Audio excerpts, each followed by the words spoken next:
saya hanya dititipi merawat 28 tahun. Padahal hidup saya dari suara. Sementara anak saya sendiri nggak mampu saya nina bobokan. Kesini sudah sangat lebih baik ya. Rasanya saat itu yang saya inginkan selalu saya dapat gitu. Tidur tuh berempat, bahkan dalam satu kasur berlima. Bener-bener kayak ditampar banget gitu ya. Bukannya aku nggak mau bermimpi, mimpi itu mungkin boleh. Tapi buat aku lebih baik aku membangun yang sudah ada aja gitu. Pemirsa, cantik, tegar, tabah, dan ikhlas adalah sosok gambaran sahabat Jas Alvin berikut ini. Langsung saja saya akan panggilkan sahabat Jas Alvin yang pertama. Dia adalah Dewi Yul. Sehat? Baik. Silakan. Terima kasih. Selamat datang untuk kedua kalinya Jas Alvin. Ya, terima kasih.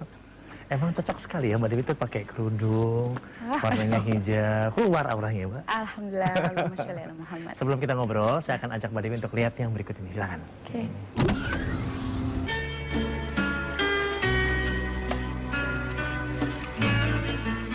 Raden Ayu Dewi Pujiati atau dikenal dengan nama Dewi Yul adalah seorang penyanyi yang juga aktris sinetron dan layar lebar. Awal terjun dunia musik diawali Dewi saat mengikuti lomba menyanyi nasional tahun 1977 dengan meraih juara pertama tingkat Provinsi Jawa Barat. Namun dirinya hanya menduduki peringkat keempat untuk tingkat nasional. Sementara terkait kehidupan pribadinya, Dewi menikah dengan aktor Reza Tapi yang dipertemukan oleh Titiek Puspa saat syuting film Gadis di tahun 1990. Dari pernikahan mereka dikaruniai 4 anak, Giska Putri Agustina Sayetapi, Rama Putra, Panji Surya, dan Muhammad Raya Sayetapi. Namun sayang pernikahan mereka akhirnya kandas tahun 2004. Sebagai penyanyi senior, Dewi ikut ambil bagian dalam album ketiga Presiden SBY, Ku Yakin Sampai di Sana yang dirilis 25 Januari 2010.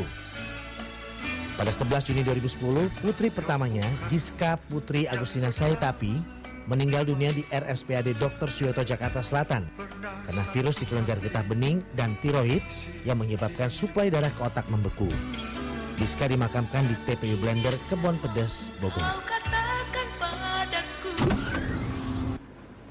Mbak Dewi, kalau kita lihat sosok seorang Dewi Yul itu memang sosok yang tegar, tabah, ikhlas, kuat. Hampir sebagian besar masyarakat fansnya Dewi mungkin punya pandangan yang sama tentang itu. Subhanallah, sebetulnya enggak. Saya orang yang sangat lemah. Saya tidak punya daya apa-apa. Semua yang memberikan kekuatan Allah Subhanahu wa Ta'ala. Saya bersyukur, beruntung, merasa bahwa segala hal yang Allah berikan dalam kehidupan saya itu wujud dari cinta kasih-Nya. Karena dalam pemahaman yang saya yakini bahwa saya di dunia ini tidak memiliki apapun. Dan saya bukan siapa-siapa. Sehingga apapun yang diminta kembali oleh yang punya, saya harus belajar ikhlas. Karena nggak pernah akan ada keikhlasan yang sempurna. Tidak akan pernah ada kesabaran yang sempurna. Hanya karena saya meyakini dengan iman aja bahwa ya sudah, memang saya cuma dititipi. Apapun yang Tuhan mau ambil kembali, monggo gitu. Tapi satu hal yang saya selalu merintih dan memohon, jangan sampai iman saya yang diambil. Kalaupun saya merasa bukan siapa-siapa, sehingga kalaupun ada peristiwa saya terlalu dipuji karena prestasi saya juga nggak merasa itu karena kekuatan saya kembalikan lagi. Andaikan saya dalam periode hidup terpuruk, hancur, saya nggak merasa ditinggalkan. Karena memang saya menjalani hidup yang harus saya jalani. Tapi cobaan itu memang datang banyak sekali ya Mbak? Ya, kelihatan oleh mata manusia, kayaknya bertubi-tubi. Tapi banyak manusia tidak bisa melihat bahwa banyak kebahagiaan dan karunia yang Tuhan sisipkan secara tersembunyi dan rahasia dalam hidup saya. Contohnya apa? Contohnya adalah pemahaman saya terhadap semua cobaan. Kemudian penerimaan saya terhadap kesedihan yang Tuhan berikan, itu di kepala dan di hati saya selalu seperti ada kekuatan yang mengatakan bahwa luka itu nggak perlu kamu takuti. Makin luka kamu akan makin bercahaya. Gak pernah sedih Mbak? Sedih. Saya menangis, tapi menangis hanya pada saat saya memohon kepada yang memiliki jagat raya ini. Kapan sesuatu yang bisa Pada bikin saat- seorang Mbak Dewi nangis itu kapan? Pada saat saya sholat, pada saat tengah malam saya merintih, dan pada saat saya melihat Kalau di TV ada orang yang mampu membantu orang lain padahal dia sendiri susah. Itu saya cengeng banget.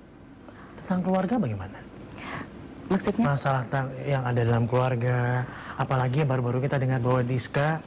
Wah, air mata saya banyak tumpah, tapi tidak pernah saya mau perlihatkan kepada orang. Artinya, kalau saya menangisi apa yang Tuhan berikan dalam hidup saya, kemudian diketahui orang, itu akan membuat saya jadi lemah. Saya tidak mau mengeluh kepada Apa yang buat manusia. seorang Mbak Dewi itu nggak mau terlihat lemah? Karena manusia tidak bisa memberikan solusi buat hidup saya.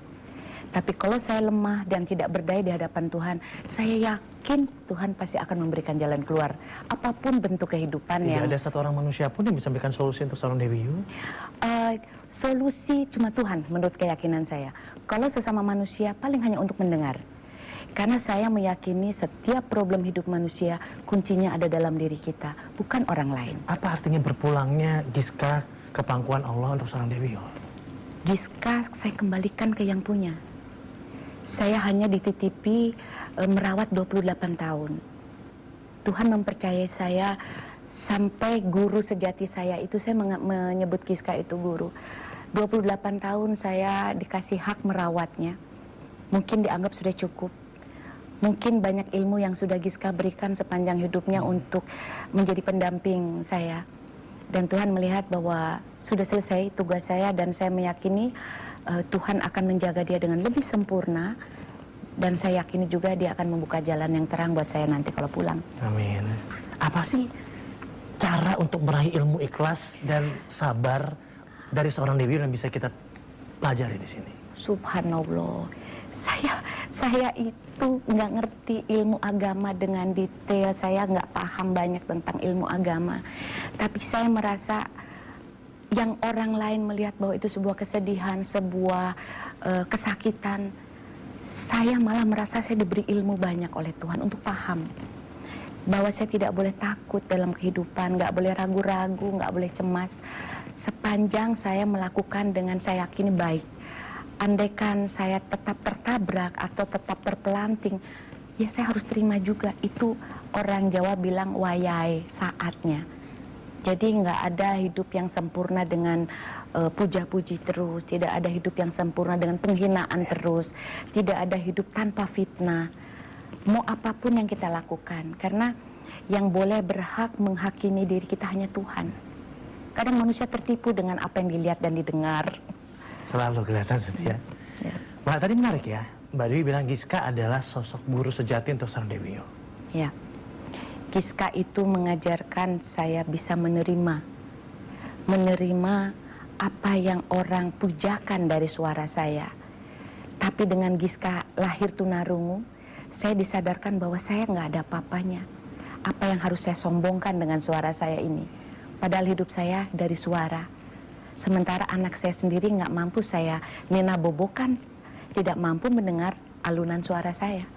Jadi Tuhan itu selalu memberikan keseimbangan yang ya subhanallah saya nggak bisa mengatakannya kecuali bahwa Tuhan begitu sayang sama saya. Terlalu banyak karunia yang Tuhan berikan. Sementara manusia lain melihatnya terbalik. Kok Dewi penuh kesedihan? Sementara saya melihat Tuhan, terima kasih.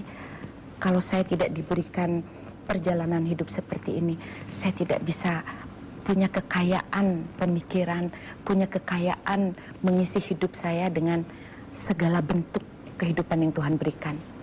Mbak, hubungan anak dengan ibu adalah sesuatu yang luar biasa. Ya. Mbak Dewi dengan Giska, ada pesan nggak sebetulnya, pesan mungkin terakhir yang Mbak Dewi sampaikan pada Giska ataupun sebaliknya? Terlalu banyak kenangan indah saya sama Giska. Yang saya tahu dia hanya menitipkan anaknya. Dia bilang bahwa dia sangat sayang sama saya, bahwa dia sangat mencintai saya di saat 30 menit sebelum dia tidak sadar dan dia pulang. Jadi banyak hal yang membuat saya merasa lega. Lega dalam arti kepergian dia itu sudah membuat saya memberikan semampu yang saya bisa berikan. Saya merawat dia semampu yang saya bisa lakukan gitu. Dan ini memang sama-sama tahu satu sama lain ya, jadi Wah, Dan saya tidak pernah merasa bahwa dia pergi jauh meninggalkan saya. Nggak ada yang berpisah ya Mbak? Nggak Hanya ada. alamnya aja yang beda. Mbak? Iya, saya yakin saat ini pun Giska bisa dengan tersenyum melihat kita berdiskusi. Kalaupun malam saya sholat, saya berdoa, saya selalu merasakan kehadiran dia. Dan saya bilang, Giska, ibu kirim doa buat kamu supaya alam kubur kamu terang. Nah, mungkin nggak bahwa kekuatan dari seorang Dewi Yul yang dapat seorang Dewi Yul ini karena telah menemukan pasangan hidup 2 tahun yang lalu ternyata. Subhanallah. Pesan Giska terakhir itu dia tidak pernah ingin ibunya masuk dalam aliran eksibisionis. Beliau orang sederhana, jadi bukan pejabat, bukan punya nggak bener yang ada orang. di Kalimantan atau Sulawesi itu nggak bener ya Mbak? Fitnah itu biasa. Jadi kalau ada media Oh, yang itu beritanya Mbak. media yang menuliskan dengan pejabat ini, saya cuman alhamdulillah. Pejabat, bupati, semua segala ya, macam. mengurangi Tapi dosa you saya. can hide this for 2 years gitu ya. Ya itu maunya anak-anak, pesannya anak-anak demikian. Tapi bukan untuk disembunyikan, tapi juga bukan untuk dipamerkan. Yang Karena penting personal banget itu. Happy lah pokoknya ya. Yang penting tenang. Tenang ya. Iya. Oke. Kita break dulu. Salam buat Pak Sutradara. Kita kembali saat lagi yang Just Out. Kesini-kesini sudah sangat lebih baik ya kok, sama gue sudah kayak kakak adik, udah kayak saudara, udah kayak segalanya.